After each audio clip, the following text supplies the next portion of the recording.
Good evening from New York. Democrats are reportedly at work right now on a campaign strategy to push back against a growing element of the Republican Tea Party agenda, an agenda even Republicans know is so unpopular they do not want you to know about it. It is, in our fifth story tonight, class warfare, a war against the middle class and the working poor. Namely, the Republican position that Americans are not working enough and they're not poor enough.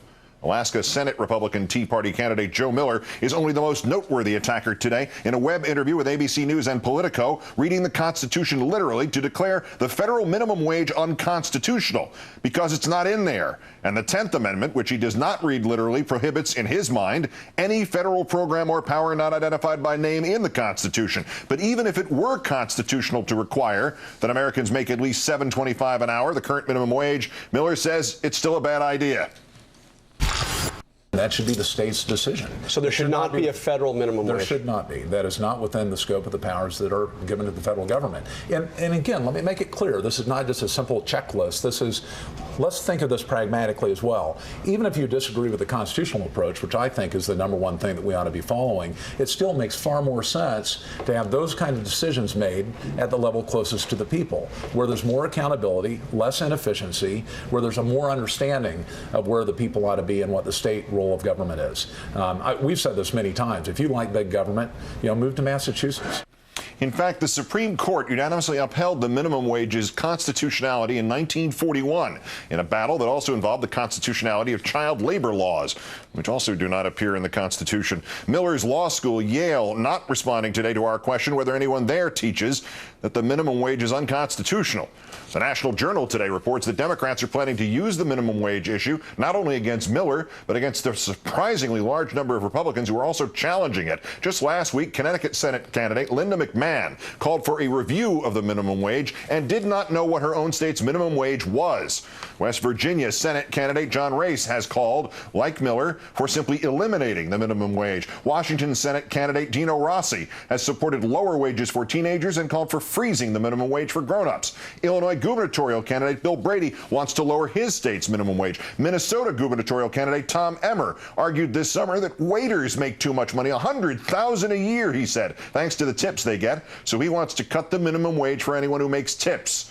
The median wage for waiters there is, in fact, $9.36 an hour, $19,000 a year.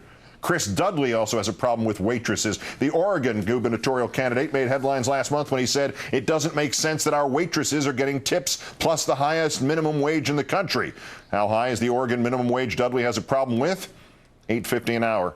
The website Blue Oregon reporting this means an average salary of $35,000 to $50,000, well below the $450,000 that is the minimum wage for Dudley's old job in the NBA. Why haven't you heard about this from Republicans? Ask Dudley. I'm not going to make a forefront campaign issue out of it because I think it's something that's a hot button that people don't really understand. But at some point, I'm well aware of the issue. That's a rich former pro athlete explaining how he's going to keep everybody else poor. But working for lower wages is not all that working Americans must do in Tea Party America. Minimum wage workers must work longer until they are older and retire on less. That, Kentucky Senate candidate Rand Paul explains, is how they'll pay for extending tax cuts for those making more than $250,000 a year. Well, I think you don't do anything to people who are currently receiving Medicare or Social Security, but we do have to admit that we have the baby boom generation getting ready to retire, and we're going to double the amount of retirees. And to put our head in the sand and just say we're going to keep borrowing more money is not going to work. There will have to be changes for the younger generation. So be specific. For the younger generation, there will have to changes in eligibility, and they've already started talking about this. So you would raise the retirement age? There may have to be for younger people, yes. For younger people, longevity is out there. I mean, the average life expectancy in the 30s was 65. You've also talked about higher deductibles or higher premiums. Not for those who are currently on Medicare or Social Security. 55 or younger. Yes, you're going to have eligibility changes for the younger people. And I think all younger people, if they're honest and will admit to it and have an adult discussion and not demagogue the issue, will admit that younger people will have to have different rules. Okay. Okay, let's bring in Rachel Maddow, host of The Rachel Maddow Show, every weeknight here on MSNBC. Rachel, good evening. Good evening, Keith. Thanks for having me. Oh, my pleasure. How real is this Republican antipathy toward the minimum wage, and what on earth could be behind it? How could it sell? In looking into this today, knowing that you were going to be leading with this and we were going to be able to talk to it, I ended up going through my own files on the minimum wage, and I was surprised to sort of find there all the stuff about Acorn. Remember all the Republican hysteria about Acorn when it went from being sort of a corporate and conservative movement anti-Acorn thing, and then it blew up and all the Republicans really started piling on against them? The thing that Acorn was really, really good at was advocating for a living wage. Not only making sure that there was a minimum wage that was enforced everywhere, but that when you made minimum wage, it was a minimum wage that allowed you to live out of poverty, that allowed you to live in a way that had some dignity. If you worked full-time, you ought to not be poor in the United States. Acorn was great at that because the minimum wage and a living wage is very popular every time you put it on the ballot somewhere. That freaked out the right. And it started off with the corporations trying to unseat them, and they eventually got the Republicans across the board to pile onto them. That was the real threat that Acorn ever, I think, posed to conservatives and to the Republicans that support them. And I think that's why they had to go after them so vociferously. My head hurts. Yeah.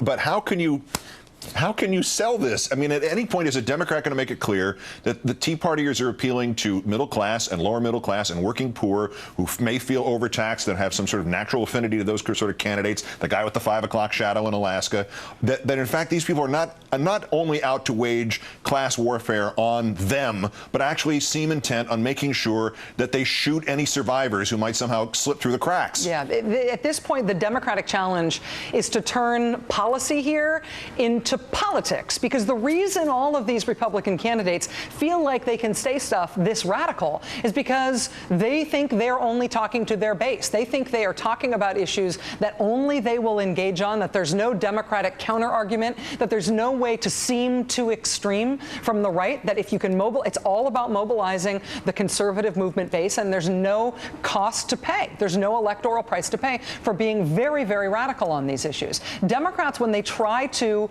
call Republicans out on these, find very soft targets. It's very easy to make an attack ad out of Rand Paul's position on what it is to not be an ophthalmologist in this country.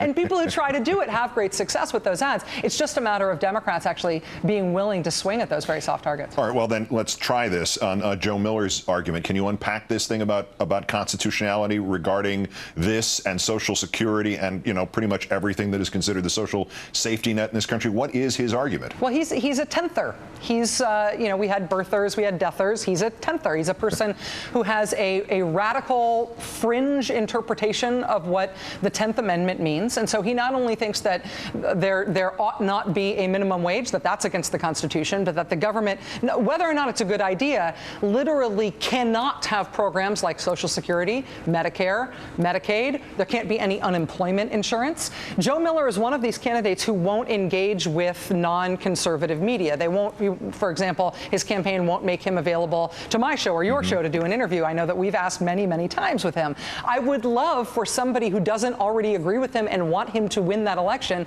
to be able to ask him questions, because I suspect that if you asked him whether it is constitutional for there to be an income tax, we might find out that Joe Miller's a lot like Wesley Snipes. I think if somebody asked him if it's constitutional for there to be a Civil Rights Act that prohibits businesses from refusing to serve black patrons, for example, we might find out that he's a lot like Rand Paul. As long as he stays, though, in his right-wing media bubble, nobody's asking him those questions. The argument that states know best, too, is appealing to anybody who actually never took a course in American history or not recently. What is the reality of the society they want to bring about, or should we actually say bring back? Is this let's kick out all the migrants and the immigrants so that we can put Americans back in those jobs, picking tomatoes and such, or what's the ultimate end of this? Well, I mean, it's an argument that has a lot of very overt historical precedent. It's a very Civil War-like argument. If the federal government does not have the power to set minimum rules for things under the interstate commerce powers that are declared in the Constitution, then the federal government can't say, hey, Deep South state, You have to pay people for working for you, for example. I mean, this when you have a radical proposition on states' rights, like 10thers do, like, for example, Joe Miller does, there's the slippery slope is very slippery and very steep, back to Civil War era arguments about nullification and about ultimately slavery. I mean, I'm not saying he's a pro-slavery guy, but he's using the same arguments that were used to justify the position of the South during the Civil War. Yeah, I've been waiting for Tea Party candidate John C. Calhoun to show up. With a cane. And what is this also? Well, that's Brooks and Senator Sumner too. To what extent is this not just class-based but generational? Because this Republican Tea Party wants our grandkids to pay for their tax cuts for the rich right now, and the interest on the money they borrow to pay for them, and they want to cut the retirement and medical benefits of the younger people, which the younger people will need more because they'll have to work longer before they can retire 50 years from now. Well, I think it is in part generational. I think that's some of what's going on here. More than that, though, I think it's magic. I think the idea is that you pare down what government offers to the point where we're in a non-social welfare state.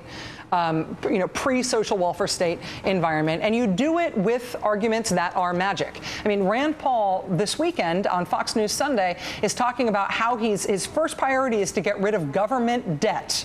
First priority is to get rid of government debt, and so he wants massive tax cuts. Yeah. It's magic. It's magic. It's magic. And you can talk about it as if there's some shell game that they're playing, moving resources from generation to generation and who they're representing. But honestly, the arguments don't make sense. The math doesn't work. All right, lastly, looking ahead to the Sharon Angle story, she's caught on tape saying she has juice with Demint.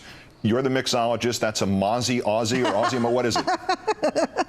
The orange juice and creme de menthe. Yeah. Mozzie Aussie. Yeah. Yeah. If Sharon Angle were brandy, that would mean that she was delicious. But if she's going to be a Mozzie Aussie, if we're talking about orange juice and creme de menthe here, we are all in for not only a bad night, but a very, very sick morning. Rachel Maddow of The Rachel Maddow Show. We'll see you in 46 minutes when you follow us, as always. Great thanks, Rachel. Keith, thank you so much.